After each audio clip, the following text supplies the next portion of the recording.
hunter-gatherers. Hunter-gatherers were a close-knit group, a small close-knit group.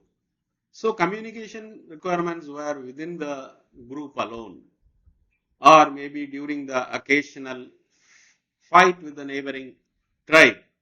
But they seems to have lived happily, working only 12 to 19 hours, can build house anywhere they want. Interaction with far-flung groups were not required. Living in the environment by Miller and Spoolman, I'll quote from that. Until about 12,000 years ago, we were mostly hunter-gatherers who obtained food by hunting wild animals or scavenging their remains and gathering the wild plants.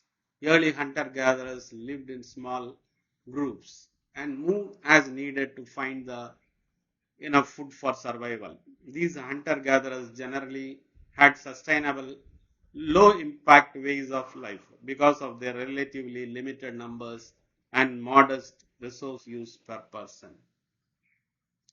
In Outliers, Malcolm Gladwell says, all of us, for example, are descended at some point from hunter-gatherers, and many hunter-gatherers, by all accounts, had a pretty leisurely life.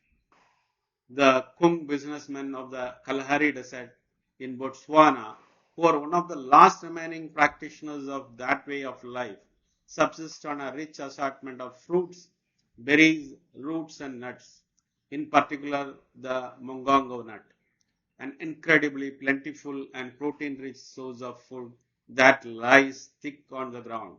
They don't grow anything, and it is growing things.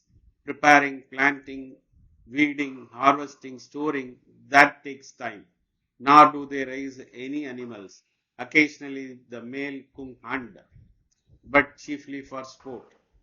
All told, Kung men and women work no more than about 12 to 19 hours a week, with the balance of time spent on dancing and entertaining and visiting family and friends.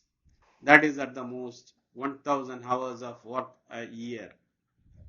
So that is the leisure and enjoyment hunter-gatherers have.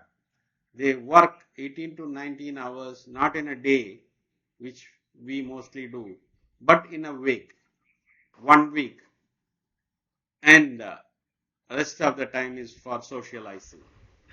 Thank you.